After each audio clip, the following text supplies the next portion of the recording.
Welcome to Dinbandhu academy. देखो, last class में हम लोगों ने एसिड बेस का क्लास 10 का साइंस डिस्कस कर रहे हैं। लास्ट 2 क्लास हमने डाल रखा है, तो आज तीसरा क्लास है इसका। और लास्ट क्लास में हम लोगों ने पढ़े थे इसके एसिड बेस के बारे में। इसका कुछ प्रॉपर्टी पढ़े थे एसिड का, और आपको बोला था क्वेश्चन बनाने के लिए। नेक्स्ट टॉपिक देखो, आप जाकर उसको एक बार गो थ्रू हो जाना। नेक्स्ट टॉपिक है हमारे पास strong. How strong are acid और बेस सॉल्यूशन।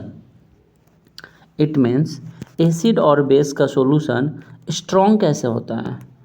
तो देखो, we know how acid base indicators can be use to distinguish between an acid and base. मतलब इतना तो जानते हैं ना हम लोग कि एसिड बेस को डिफ्रेंशिएट कैसे कर सकते हैं, दोनों में बेसिक अंतर क्या है, कैसे पता करते हैं हम लोग इंडिकेटर से। वी हैव आल्सो लर्न, ये भी सीखे थे प्रीवियस सेक्शन में, about dilution and decrease in concentration of H plus ion और OH minus ion in solution. Can we quantitatively find the amount of this ions present in the solution. ये सब पता कर चुके हैं। कैन बी जज how strong give acid और base is. अब आगे आपको इसी 2 क्वेश्चन का आंसर मिलने वाला है। नेक्स्ट देखो, अब मेन बात यहाँ से है, we can do this by making use of universal indicator. मतलब क्या यूज करके बना सकते हैं, इसको चेक कर सकते हैं। यूनिवर्सल इंडिकेटर कमेंट सेक्शन में बताना आप यूनिवर्सल इंडिकेटर क्या होता है। वी चीज़ें अब लिख भी दिया है यूनिवर्सल इंडिकेटर क्या होता है। वी चीज़ें mixture of several indicators. Universal indicator क्या है, व्हाट इज यूनिवर्सल इंडिकेटर। तो लिखा है वी चीज़ें मिक्सचर ऑफ सेवरल इंडिकेटर्स। तो आप नोट्स बनाओ यूनिवर्सल इंडिकेटर पे और उसको लिखो वहाँ पर। अगर एग्जाम में एक लाइन में बताना हो व्हाट इज यूनिवर्सल इंडिकेटर, तो the indicator which is a mixture of several indicator is called universal indicators. The universal indicators के बारे में आगे भी बोला है। The universal indicator show different, क्या दिखाता है, different colours at different concentration of hydrogen ion in a solution. किसी भी सॉल्यूशन में कंसंट्रेशन ऑफ हाइड्रोजन आयन को डिफरेंट कलर को जो शो करता है उसे बोलते हैं universal indicator. A scale of measuring hydrogen ion concentration of A solution called pH scale. What is pH scale. अब क्वेश्चन है what is pH scale. PH scale क्या है, तो टॉपिक बनाओ, मतलब पीएच स्केल के बारे में। A scale for measuring hydrogen ion concentration, मतलब हाइड्रोजन आयन कंसंट्रेशन को मेजरमेंट करने के लिए जिस स्केल का एक हम यूज करते हैं किसी भी सॉल्यूशन में हाइड्रोजन आयन का मेजरमेंट करने के लिए, उसे बोलते हैं पीएच स्केल। अच्छा, पीएच मतलब पता है आपको, पी मतलब पोटेंज होता है, आगे भी लिखा हुआ है, और एच मतलब हाइड्रोजन डेवलप्ड होता है। The P in pH stands for potenz in German. Meaning क्या होता है पी का, पावर ऑन द पी। अब आपको जो पीएच स्केल पे नोट लिखना है तो ये सबको लिखना है, पी क्या है, एच क्या है, यूज क्या है, सब लिखना है पड़ेगा आपको। On the pH scale we can measure pH generally from 0 very acid to 14। इनमें से मतलब 0 से 14 तक आप इसमें पीएच स्केल सिर्फ मेजर होता है, मतलब 15 नहीं होता है और माइनस में नहीं होता है। तो 0 से और कहाँ तक होता है, तो 0 से सिर्फ 14 तक होता है, जो आपको याद रखना है। नेक्स्ट देखो, तो याद रखना है 0 जब होता है वेरी एसिडिक होता है, और 14 जब होता है वेरी अल्कलिन होता है ना, बहुत बेसिक हो जाएगा। और पता है अल्कलिन क्या होता है, जो वाटर सॉल्युबल बेस होता है उसको अल्कलिन बोलते हैं।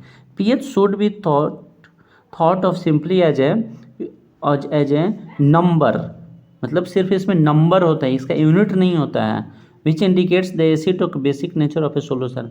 Higher the hydronium ion concentration lower in pH value. मतलब हाइड्रोनियम आयन कंसंट्रेशन अगर हाई होगा तो पीएच वैल्यू इसका लो होगा, वो बताया गया है। देखो एक वर्ड है, मतलब higher the hydronium ion concentration lower in pH value. PH value क्या होगा, बहुत ही लो होगा। The pH of a neutral solution is 7। मतलब न्यूट्रल का पीएच वैल्यू क्या होगा, 7 होता है। आगे बोला है values less than 7 on the pH scale represent an acidic solution. Value less than 7 से जब छोटा होगा पीएच स्केल पे तो उसका क्या होगा, रिप्रेजेंट क्या करेगा, एसिडिक सॉल्यूशन को।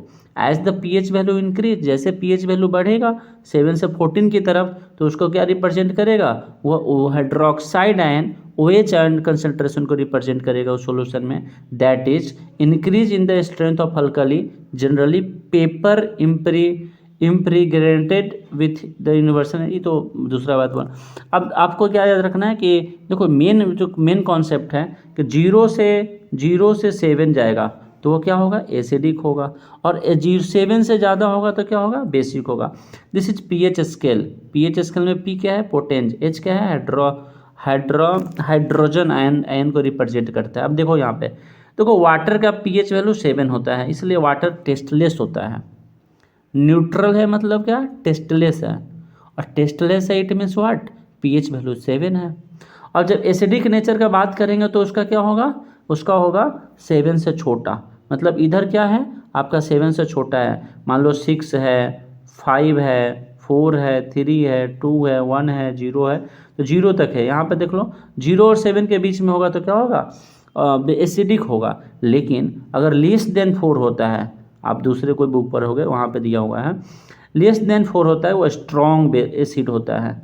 लेस देन आगे भी इसमें भी दिया होगा कहीं पे कि स्ट्रॉन्ग एसिड कब होगा, जब लेस देन 4 होगा, मतलब जब पीएच वैल्यू लेस देन 4 होगा तो क्या होगा, वह स्ट्रॉन्ग एसिड होगा। जब पीएच वैल्यू लेस देन 4 होगा तो वह स्ट्रॉन्ग एसिड होगा। ठीक, नेक्स्ट देखना बेसिक नेचर क्या है, बेसिक नेचर इंक्रीज कैसे हो रहा है बेस का, जब 7 से जैसे ही जाएगा 14 की तरफ तो बेस क्या हो जाएगा, बेसिक हो जाएगा। बट आपको याद क्या रखना है इसमें, स्ट्रॉन्ग बेस कब होगा, तो आप ऐसे समझो, स्ट्रॉन्ग बेस जब 7 है, 7 में 3 जोड़ो 10 से जब ज़्यादा होगा पीएच वैल्यू तो वो स्ट्रॉन्ग बेस होगा। तो याद रखना है आपको, variation of pH scale with the change in the concentration H plus और OH minus, that is hydrogen ion और हाइड्रोक्साइड आयन इसको बोलते हैं। नेक्स्ट देखना है, अच्छा ये टेबल क्या दिया हुआ है एनसीईआरटी में, जरा इसको एक बार ठीक से समझो। Colour of pH scale activity है यहाँ पे, test the pH value of the solution given the table 2.2, record your observations, what is the nature of each substance on the basis of your observations. आपके observation पे सभी substance का nature क्या है, right, nature of substance बोलना है, that is acidic है कि बेसिक है, ही बताना है। तो यहाँ पर देखो एक बात इसको सही से, सैलिवा है बिफोर मील खाने से पहले, आफ्टर मील खाने के बाद, लेमन जूस, कलरलेस, ये सब आपको क्या कर रहे हैं, ये सब आपको मेजरमेंट करना है, रिकॉर्ड करना है, ऑब्जर्वेशन को टेस्ट करना है पीएच वैल्यू, उसके बाद यहाँ पे लिखना है। अब इस कलर को सही से समझना है आपको, बहुत इंपॉर्टेंट है। सम कॉमन सोच ऑन ए पीएच के paper, colours are only a rough guide. क्या है, अगर एक सेकेंड, हाँ देखो इसमें आपको कलर दिख रहा है 0, 1, 2 थोड़ी सब दिख रहा है आपको। यहाँ पे देखो gastric juice about 1.2, lemon juice about यानी लगभग 2.2, लेमन जूस का पीएच वैल्यू 2.2, प्योर वाटर और ब्लड 7.4। अब याद रखना है आपको, प्योर वाटर और 7.4 का मतलब क्या है, इसका पीएच वैल्यू है, प्योर वाटर का पीएच वैल्यू 7.4, ब्लड का pH value 7.4, milk of magnesium का pH value 10, sodium hydroxide solution का 14, कॉमन साल्ट का जो सॉल्यूशन होता है उसका। नेक्स्ट है the strength of acidic and bases depends on the number of H plus ions and OH minus ion produced करता है रिस्पेक्टिवली। मतलब स्ट्रेंथ किस पे डिपेंड करता है, कितना हाइड्रोजन आयन प्रोड्यूस्ड हो रहा है और कितना हाइड्रोक्साइड आयन प्रोड्यूस हो रहा है। इफ़ वी टेक अब एक देखो आपको समझाने के लिए यहाँ पर क्या बोला, अब एक एक्टिविटी टाइप का कर रहे हैं या फिर आपको एग्जांपल दे रहा है। If we take hydrochloric acid HCl, और कमेंट सेक्शन में बताना हाइड्रोक्लोरिक एसिड जब वाटर में डालेंगे तो क्या क्या बनेगा, and hydrochloric acid and acetic acid of the same concentration से 1 मोलर। इसका मतलब समझो, अगर आप hydrochloric acid and acetic acid लेते हैं, दोनों लेते हैं। अच्छा, एसिटिक एसिड का फार्मूला आप लिखना, CH3COOH होता है एसिटिक एसिड का, ठीक है, और हाइड्रोक्लोरिक एसिड का HCl होता है। तो क्या बोला गया है कि अगर if we take hydrochloric acid and acetic acid of a same concentration, तो क्या होगा, उसे बोलेंगे 1 मोलर। देन दिस प्रोड्यूस क्या करेगा, different amounts of hydrogen ions, acids that gives rise to more hydrogen ions and are said to be strong acids. What is strong acids, देखो what is strong acids, तो यह definition है strong acids का, ठीक से समझना। What is strong acids, तो ये डिफिनीशन है, एक लाइन का डिफिनीशन है, acids that give rise to more hydrogen ions are said to be strong acid. तो आप नोट बनाओ, राइट।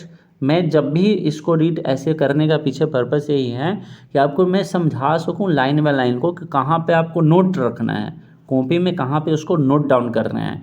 बोर्ड पे नहीं समझा सकते हैं, इसको समझो। और ये बुक आपके पास में भी होगा, NCERT का बुक है, इसलिए आपके पास में भी होगा। नहीं होगा तो आप गूगल से डाउनलोड भी कर सकते हो, PDF डाउनलोड भी करके पढ़ सकते हो।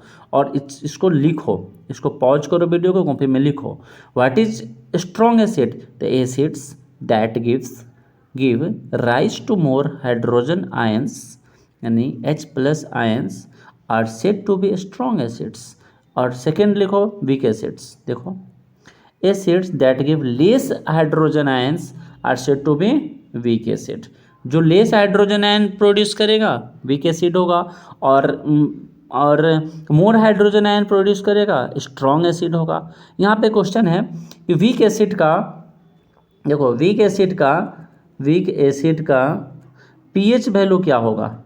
वीक एसिड का pH वैल्यू जब बोलेगा तो 4 to 7 किसके बीच में रहेगा, बिटवीन 4 to 7, या तो 4 to 7 इसी के बीच में वीक एसिड का pH वैल्यू होगा। 1 सेकेंड, ई कार्ड का फ़ोन आ गया, बिकॉज ऑर्डर किया था कुछ mic, just wait for 1 second.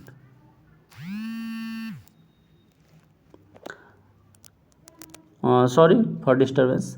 देखो माइक ने मैंने ऑर्डर कर रखा हूँ, तो वो शायद आ गया, ई कार्ड वाला कॉल किया था, तो देखते हैं, पहले इस क्लास को ओवर करते हैं। तो इसको समझना है आपको।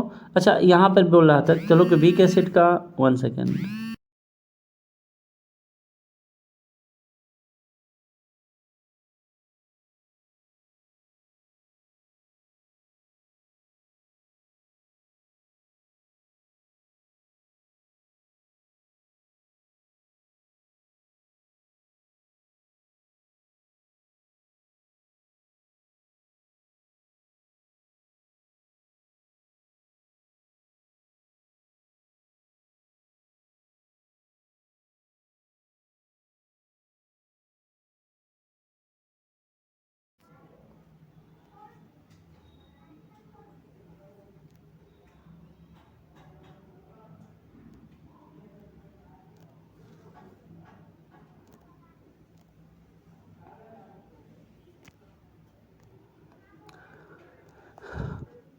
तो आपको वॉइस क्लियर जाएगा और अच्छा से जब मैं ब्लूटूथ का एक माइक ऑर्डर किया हूँ। आपको पता है इस चैनल को बहुत बूस्ट करना है, बहुत कुछ देना है, सो डिस्टरबेंस हो गया।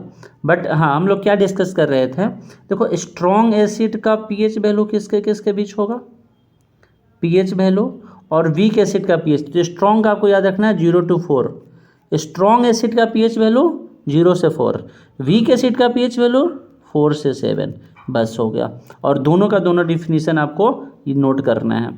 Can you know say that weak and strong acid, weak and strong base are, मतलब वीक और बेस और स्ट्रॉन्ग बेस भी होता है, तो श्योर बिल्कुल होता है, राइट। और नेक्स्ट देखो इसी में importance of pH in everyday life. अब pH इन एवरीडे लाइफ क्या होता है, तो नेक्स्ट टॉपिक में देखेंगे। इसमें सिर्फ आपको क्या समझना है, वीक एसिड क्या होता है, स्ट्रॉन्ग एसिड क्या होता है, और pH स्केल क्या होता है। तो नेक्स्ट वीडियो इसका बनाते हैं, आएगा आपको, आज ही आएगा, और आज ही चैप्टर कंप्लीट हो जाएगा। तो आप रेगुलर बने रहना चैनल पे। Thank you so much, take care.